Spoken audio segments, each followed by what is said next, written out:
Good day everyone. I am Satar Jiasan, Bachelor of Science in Computer Science for LD. So today, we're going to discuss the IP addressing. IP addressing, Internet Protocol Addressing, is the system used to identify devices on a network or the internet so they can communicate with each other. It is a unique number assigned to each device connected to a network. Ang ibig sabihin po ng IP addressing is like giving a unique address to each device sa isang network para they can communicate with each other. Each device needs a unique IP address tulad ng isang bahay na may natatanging address para makapagpadala at makakatanggap ng data.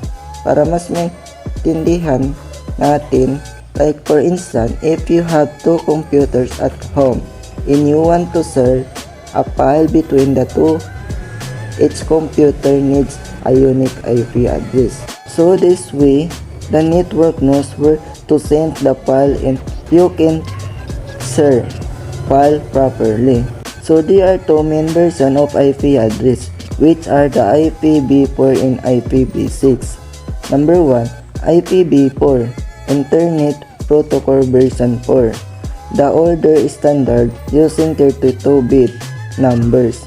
It is the system that gives every device its own numerical address and guides data across the internet. So, it reaches the right place.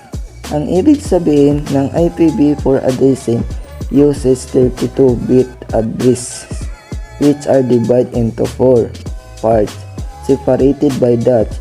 Ito ay parang isang address na may 4 na bahagi na nagbibigay ng using ng isang unique identifier para sa bawat device sa network. And we have here the format of IPv4. So 32-bit number lang siya. And it's all written with numbers, hindi po siya pwede ang letters. Example, 203.45.75.10. So now let's move on to the version number 2, which is the IPv6 addressing. IPv6 Internet Protocol version 6, the newer vastly standard 120-bit designed for the explosion of connected device.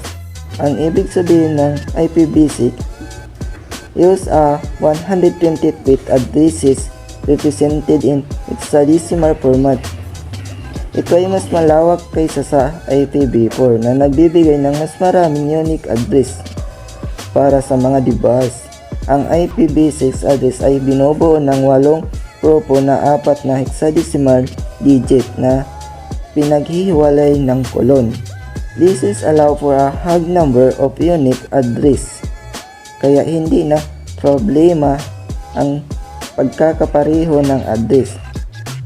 So this is the format which is have a 120-bit number and each written by number and letters. So now let's proceed the type of IP address.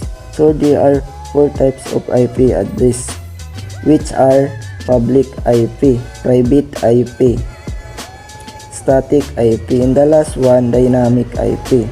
For number 1, public IP, your unique address seen by the outside internet assigned by your ISP. Ang ibig sabihin ng public IP addresses is the IP that you internet service provider gives to your router.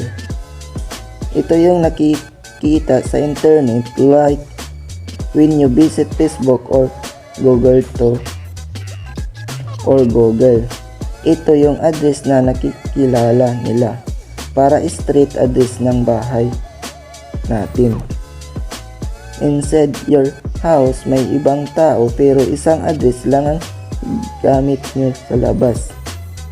So kahit maraming device sa loob, isang public IP lang sa labas. For number 2, private IP, used within your local network, home Wi-Fi. Ang ibig sabihin po ng private IP address. Ito yung address that is used inside your home or school network only. Ito yung binibigay ng router sa bawat device like phone, laptop, desktop, tablet. Hindi ito nakikita sa isang internet. For number 3, static IP, a fixed and changing address code for servers. Ang ibig sabihin po ng dynamic IP address, this is the address that changes automatically. Ito yung kadalasan ginagamit ng mga normal user like us. Your device may have this IP today, pero bukas iba na. Parang automatic lahat, no need to set manually. So parang temporary set number sa classroom, pwede yung magbago anytime. For the last number, dynamic IP, temporarily assigned and can change, common for home users. Ang ibig sabihin ng dynamic IP address, so that's the end of our lesson. Let's move on the questions and answers. For number 1 questions, what is the topic all about? Explain the concept in simple terms. The topic is all about addressing. An IP address is a way to assign unique address to device on a network, allowing them to communicate with each other. Think of it like mailing addresses for houses, but for devices like computers, smartphones, and servers. Each device needs a unique IP address to send and receive data. For number 2 questions, why is the topic important in network and communication? Discuss its purpose and relevance. IP addressing is a crucial in networking because it enables devices to identify and communicate with each other. Its purpose is to enable data transfer between devices, facilitate online communication, and access to resources, support the functioning of internet in local networks. Without IP addresses, devices would be able to communicate in online activities would be impossible. For number 3 questions, how does this topic work? Describe the basic process or operation. Here's a simplified overview of how IP addressing works. 1. Device connection. A device connects to a network. 2. IP addressing assignment. The device is assigned an IP address by the network. 3. Data packet creation. When sending data, the device creates a packet with its IP address in the recipient's IP address. 4. Routing. The packet is routed through the network to the recipient's IP address. For the last number, data delivery. The packet is delivered to the recipient's device. For number 4 questions, what are the real-world application of this topic? Give practical example. Some real-world application of IP addressing include online browsing, access website and online resources, email communication, sending and receiving emails, file transfer, transferring files between devices using FTP or SFTP, video conferencing, participating in online meeting and video call, online gaming, playing games with others over the internet. For the last questions, what are the advantages or challenges related to the topic? Explain benefits, limitation, or issues. For the advantages, unique identification. IP address provide a unique way to identify device on a network. Efficient data transfer. IP addresses is enable device efficient data transfer between device.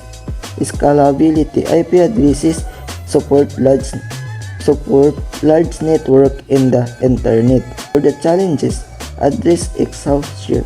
IPv4 address scarcity. complexity due to the limited number of available addresses. Security concerns. IP addresses can be vulnerable to hacking and spoofing. Complexity. Managing IP address and network can be complex and require expertise.